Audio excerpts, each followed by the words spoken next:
Welcome to Boring History for Sleep. Settle in now. Let the weight of the day begin to lift. Feel the coolness of the sheets, the gentle support beneath you, the quiet settling around you. Allow your breathing to find its own natural slow rhythm. In and out. Tonight we drift back, far back, across millennia, to the banks of the life-giving Nile. Under the unrelenting gaze of the Egyptian sun, we journey to a time of colossal ambition, where mountains were shaped by human hands, stone by immense stone. We will explore the hidden realities, the quiet struggles, and the enduring mysteries of those who lived in the shadow of the pyramids. We'll touch upon the immense labor demanded of countless souls, the complex story of a woman who dared to be king, the silent enigma of boxes cut for gods, and the shimmering distant world of those who ruled from barges of gold. There is hardship here, as there always is in the distant past, but we will meet it, as we always do, with a steady gaze and a calm voice. Let the details wash over you, like the slow currents of the great river itself. There is no need to grasp, only to listen and drift. Our journey begins, not with pharaohs or gods, but with the rhythm of the stone, the constant grinding rhythm of the pyramid builder.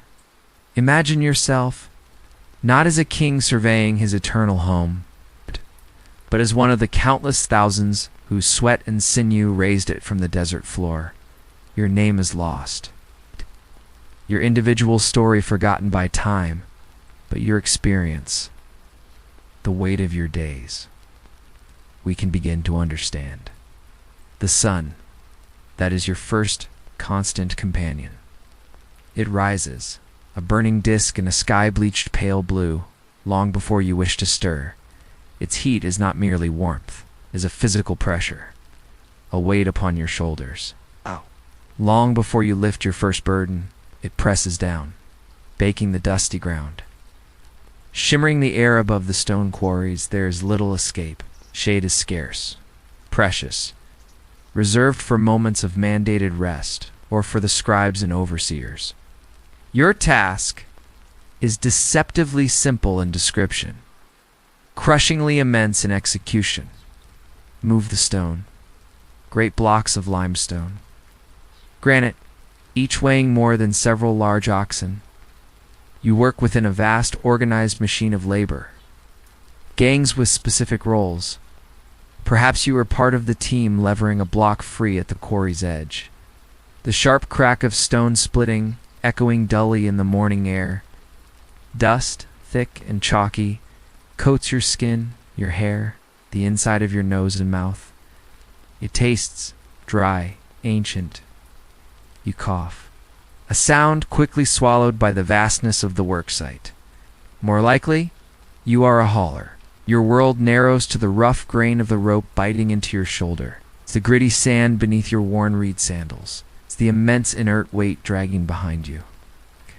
The paths are ramps, earth and steep, endlessly switchbacking upwards as the pyramid grows. They are crowded, slow, straining river of men in stone. The air hangs thick, like heavy with the scent of sweat, dust, and the faint metallic temps of exertion. You pull, leaning forward with every fiber. The rope creaks. A constant low complaint. Your muscles burn. A deep, persistent ache that settles into your bones by midday. Your feet shuffle, finding purchase on the shifting sand and rubble. There is a rhythm to it. It's a terrible, monotonous rhythm. The scrape of stone on earth, the grunt of effort, the shuffle step. The overseers chant marking time. Pull, rest, pull, rest, again and again. The sun climbs higher. The heat intensifies, reflecting off the pale stone around you until it feels like walking within an oven. Thirst is a constant torment. Your ration is water, drawn from the Nile. It is carried in clay jars, warmed by the sun, often thick with fine silt that settles on your tongue. You learn to sip, to make it last, knowing the next ration point is hours away. Your lips crack. Your throat feels lined with that same desert dust, the muddy water, while life-giving is a gritty reminder of the river's gift and its distance from this place of toil. And always there is the presence of the overseer. His eye is sharp, his reed cane or whip is swift. He marks the pace dictated by the pharaoh's divine deadline, the need to complete the king's eternal house before his earthly body fails. To stumble, to falter, to seem to drag is to invite correction. A sharp word, a stinging bite on the shoulders or back. A reminder that your effort, your very breath, belongs to the project. The fear of it, the sting of it, is a layer of discomfort woven into the fabric of the heat, the dust, the thirst, and the weight. The workday stretches, seemingly endless. Measured by the sun's pitiless arc, breaks are brief. Moments to gulp warm water. Perhaps eat a coarse bread roll or a handful of dates, for the chant begins again. Pull, rest. Pull, rest. Your hands grow calloused, then raw, then calloused again. Your shoulders bear permanent grooves from the ropes. Your back aches with a dull, permanent throb. The grandeur of the structure rising above you is not yours. It belongs to the God King, your monument. It's the exhaustion, the dust ingrained in your skin. It's the slow wearing down of your body against the immovable stone. As the sun finally begins its descent, painting the sky in hues of ochre and crimson, the signal comes. The rhythmic chanting ceases. The groaning of the stone stills. A profound weariness settles over the plateau, a collective sigh. You release the rope. The relief is immediate, but temporary. The ache remains. You shuffle back, down the ramps, towards the temporary village of mud brick huts. The workers' settlement nestled closer to the life-giving river. There might be a communal meal, perhaps fish from the Nile, more bread, onions, beer, thin and sour, but cool and wet. The chatter is low, punctuated by coughs, sounds of men too tired for much beyond the necessities of eating and finding a space to sleep. The ground, perhaps a simple reed mat, is your bed. The air cools slightly. Blessed relief after the furnace of the day. The stars emerge. Brilliant points in the vast darkening sky, indifferent to the mountain of stone below, the small, weary figures resting at its base.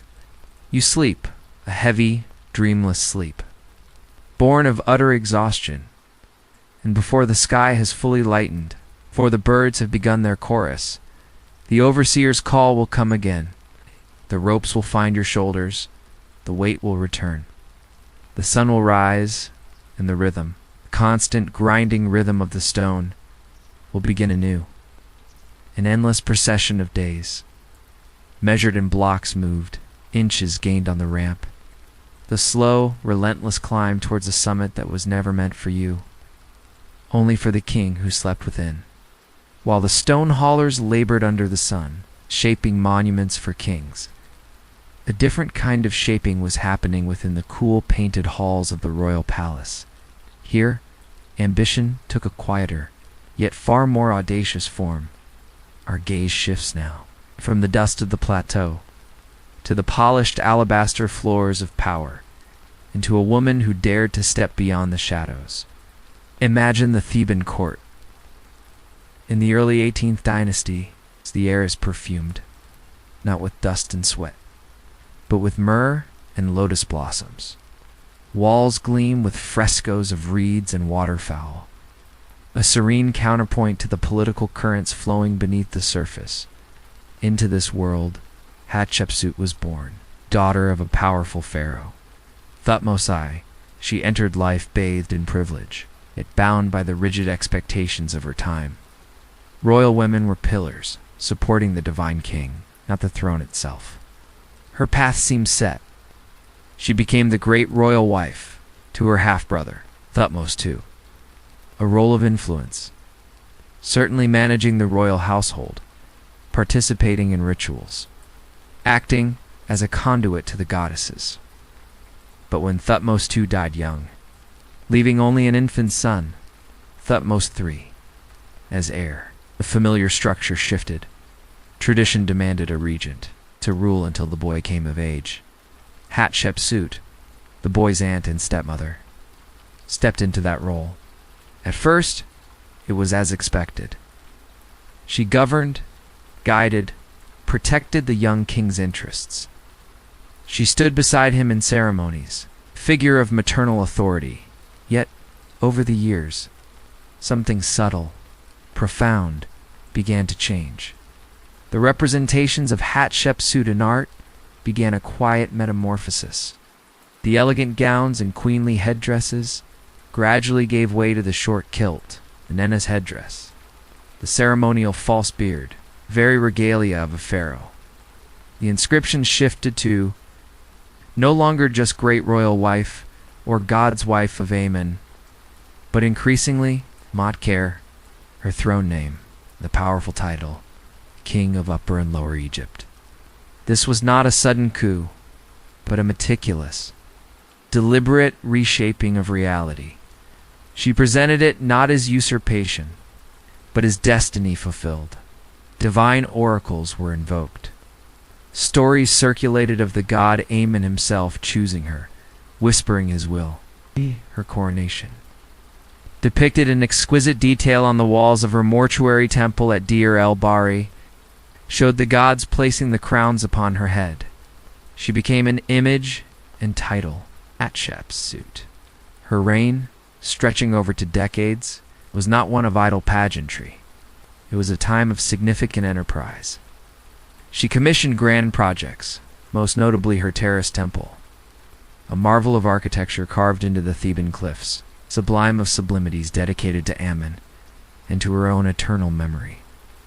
Obelisks of breathtaking height and precision, sheathed in electrum eyes, were quarried at Aswan, transported down the Nile, and erected at Karnak, piercing the sky as testaments to her power and piety. Trade flourished. Her famous expedition to the land of Punt, depicted vividly on her temple walls, brought back incense trees, gold, ivory, and exotic animals, enriching the kingdom and the temples. Yet, for all the outward stability and grandeur, the currents beneath remained. The young Thutmose III, though now a man, has remained relegated, a king in name only, shadowed by his stepmother's commanding presence. He learned statecraft. He trained as a warrior. He performed his ritual duties. But true power resided with Hatshepsut. The tension, though perhaps unspoken in the painted halls, must have been palpable. A constant low hum beneath the hymns to Ammon. Then Hatshepsut vanished from the stage of rule. The circumstances of her death, like much of her personal life, are lost to the desert winds. Natural causes, after a long reign, we simply do not know. What followed, however, is starkly visible. Systematic campaign, initiated by Thutmose III. Now finally Pharaoh, in full, began to erase her. Not immediately, but some years into his sole rule, the chisels went to work. Her cartouches, her name, carefully carved into stone on monuments, temples, obelisks, were meticulously chipped away. Her statues, depicting her in the powerful stride of a king, were toppled, broken, or altered. Her image as pharaoh, in reliefs at Deir el-Bahri and elsewhere, was defaced, often replaced by the image of Thutmose III, or simply left as a blank silhouette, a ghostly absence on the wall. The intent was clear: to remove her from the official king lists, to relegate her reign to an aberration, a disruption in the male line of succession. Why was it deep-seated resentment from years of waiting in the wings? Political necessity to solidify his own legacy and the principle of male kingship? A reaction to pressures from powerful priests or nobles who had chafed under a female pharaoh, or perhaps a complex mixture of all these currents? History offers no single definitive answer, only the silent evidence of the damaged stone. The erasure was remarkably thorough, but not absolute. Her magnificent temple, too vast, and too public to destroy completely, remained. Some statues, buried in debris, survived. The records of her expedition to Punt, tucked away on her temple walls, escaped the chisels. These fragments, these echoes, allowed her story, her audacious reign, to be slowly pieced back together millennia later, a testament not just to her ambition, but to the enduring power of stone and ink to whisper truths, even when someone tries very hard to silence them. Her legacy, then, is a complex tapestry woven with threads of immense achievement, profound audacity, and a deliberate posthumous vanishing act. She ruled, built, traded, and reshaped her world, only to have her name, her very image, scraped from the monuments meant to ensure her eternal remembrance. A powerful testament not only to what she accomplished, but to the fragility of memory, the lengths to which those who follow might go to reshape the past.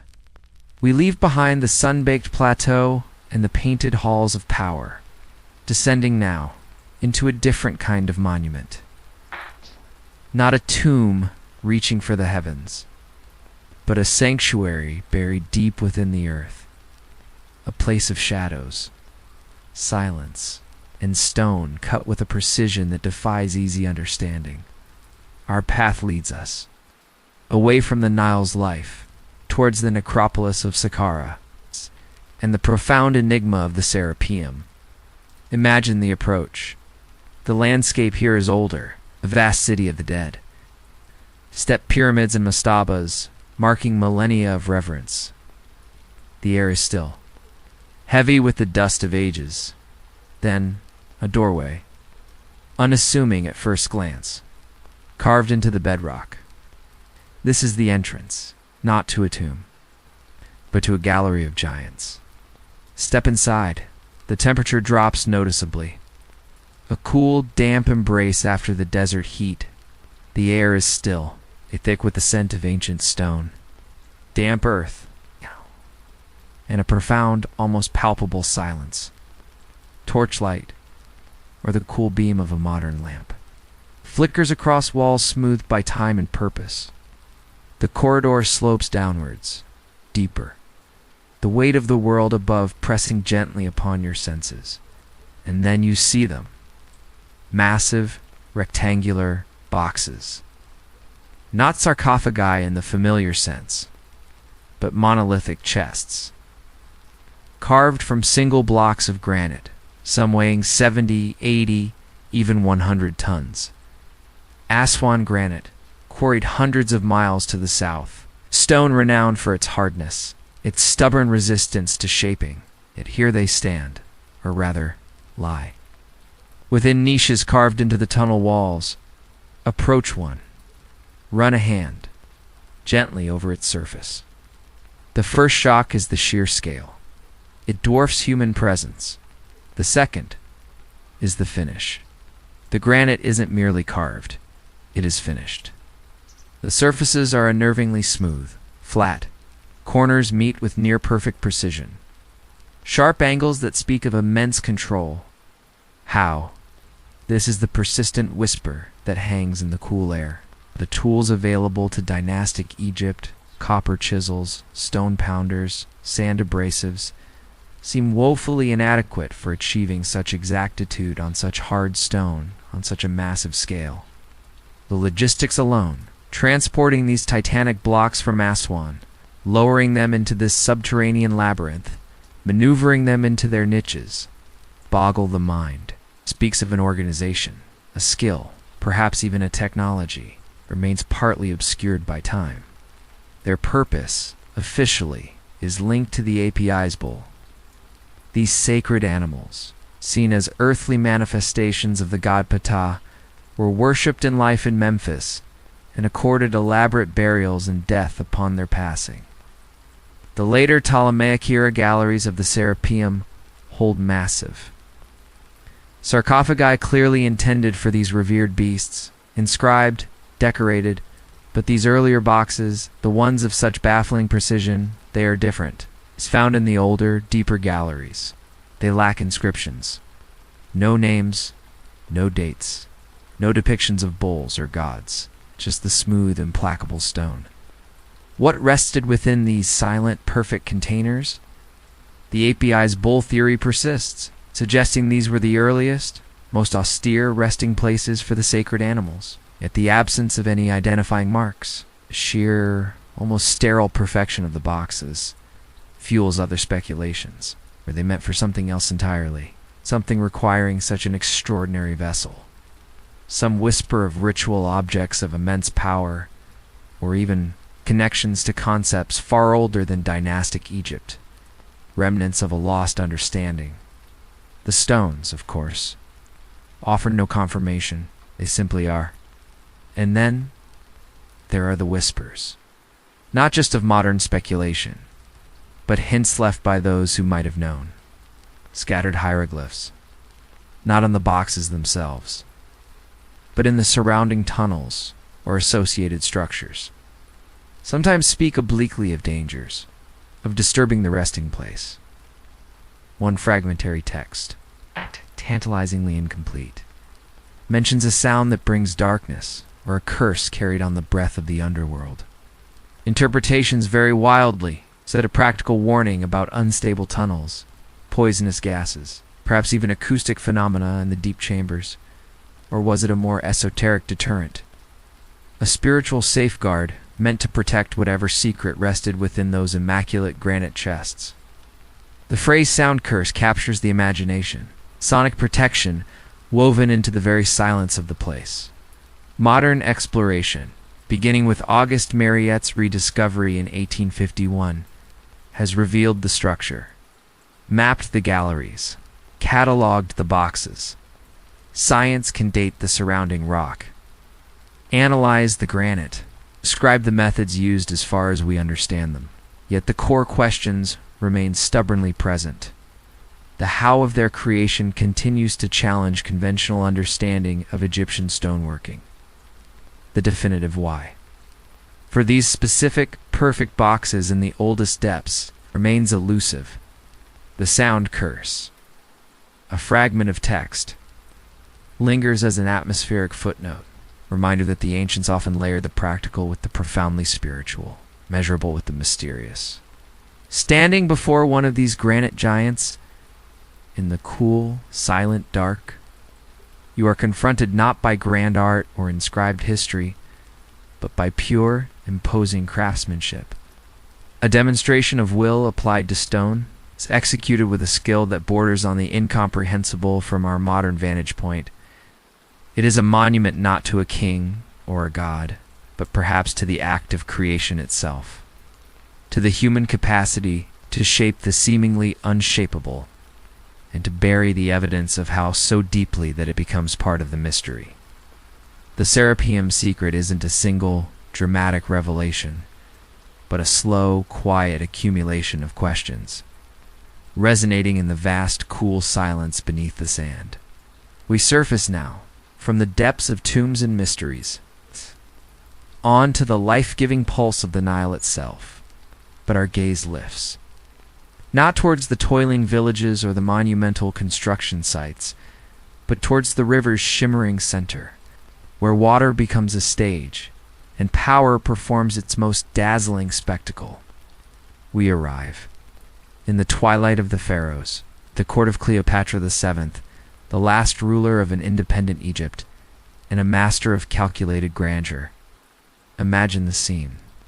Near Alexandria, perhaps at the height of a festival, the air is warm, carrying the damp green scent of the river delta, mingled with something richer, sweeter, incense, myrrh, lotus, blossom perfume.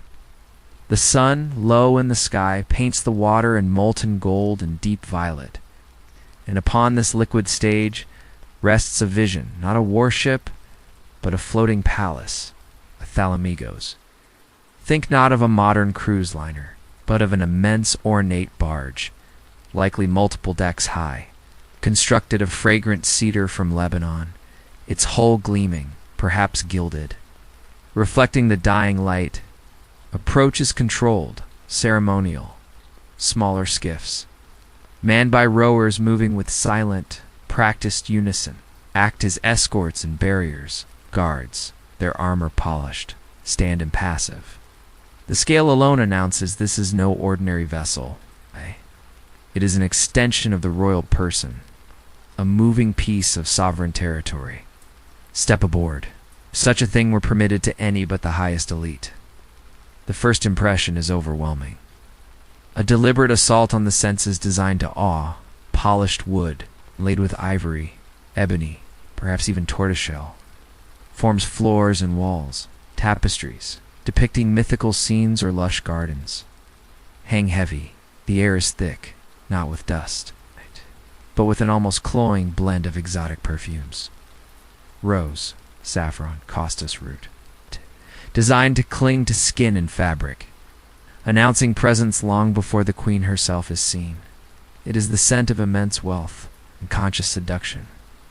Light comes from countless lamps, shaped like lotus flowers or ankhs, their flickering flames reflecting in polished surfaces, casting dancing shadows. The sound. Beneath the gentle lap of water against the hull is a low murmur, the discreet shuffle of sandaled feet on decking, the clink of precious goblets, the soft strumming of a lyre, the occasional burst of carefully modulated laughter. Music, perhaps haunting, perhaps lively, but always controlled, provides a constant backdrop. Sonic tapestry woven from reed pipes, harps, and sister rattles. Here, movement is languid, unhurried. Servants, chosen for grace and silence, glide between clusters of the privileged. They bear trays laden not with coarse bread and muddy water, but with delicacies that speak of an empire's reach. Dates stuffed with almonds, figs steeped in honey, roasted songbirds, chilled oysters, perhaps even dormice glazed in wine and honey. A Roman delicacy adopted. Wine flows freely, cooled in snow brought from distant mountains, or mixed with Nile water and fragrant herbs. It is sipped from cups of blown glass, or precious metals.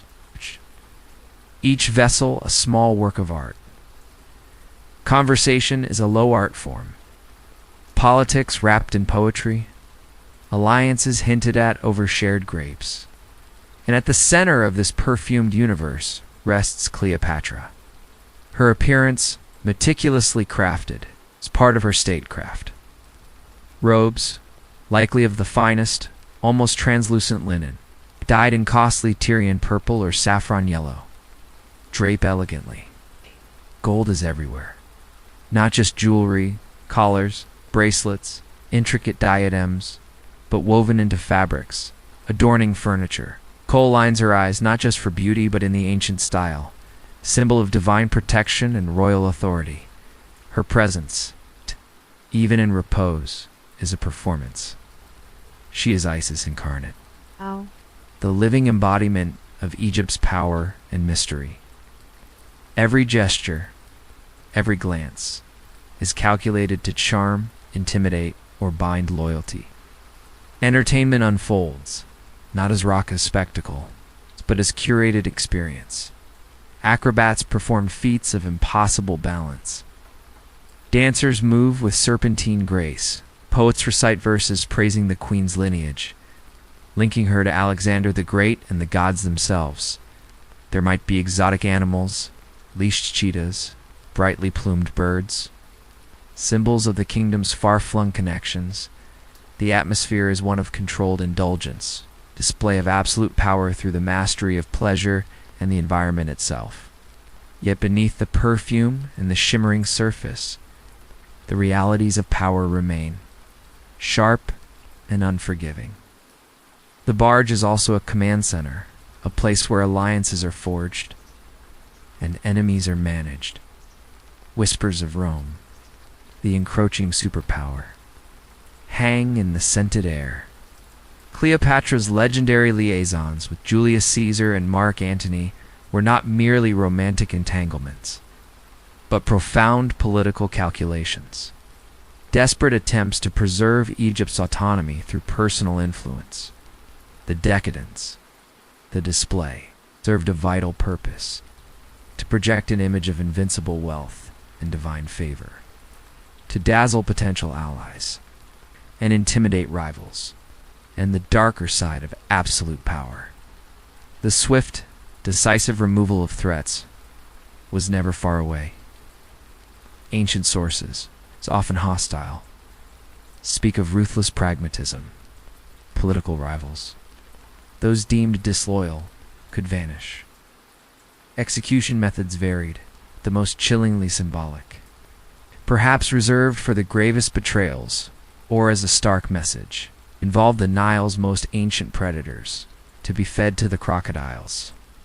Creatures sacred to the god Sobek was not just death, but annihilation, complete erasure from the ordered world. A fate whispered about in the cool marble halls of Alexandria, grim counterpoint to the perfumed luxury of the barge. It served as a visceral reminder that the gilded world above the water rested, like the pyramids, upon foundations that could be brutally unforgiving. So, while the stone hauler knew the weight of the sun and the lash, the elite aboard Cleopatra's barge navigated a different kind of weight. The crushing burden of expectation, intricate dance of survival at the highest level, the constant performance of divinity, and the ever-present knowledge that the crocodiles waited in the reeds, silent, ancient, and utterly indifferent to perfume or poetry. And so, our journey along the Nile, through the shadows of the pyramids, draws to a close. We have touched the rough grain of the rope on a stone hauler's shoulder, felt the immense weight of ambition that drove a queen to become king, stood in the cool, silent mystery of granite boxes meant for gods, and inhaled the cloying perfume of a floating palace where power danced upon the water. We have seen the foundation, built on sweat and endurance, have witnessed the heights, achieved through audacity and calculation, and the fragility of memory that can follow.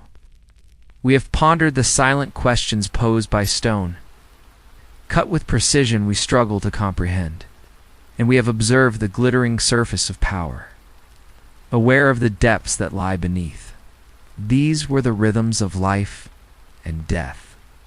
Under the Egyptian sun, the struggle for survival, the drive for legacy, the mysteries left unexplained, the indulgence afforded to the few.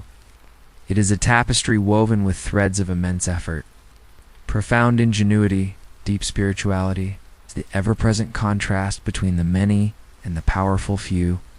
As the desert wind whispers across the sands of time, covering monuments and memories alike, let these details, these echoes of lives lived so long ago, settle gently in your mind. There's no need to grasp them tightly, no test to pass. It's only the quiet acknowledgement of their existence, their complexity, their distance from this moment. Feel the cool sheets beneath you now, the steady rhythm of your own breath, the deep quiet of the night surrounding you. It's the heat of the Egyptian sun, the weight of the stone. It's the scent of the perfumed barge. They are receding. It's becoming soft impressions, like frescoes fading gently on an ancient wall. The struggles of the hauler, the ambition of Hatshepsut, the silence of the Serapeum, the calculated luxury of Cleopatra.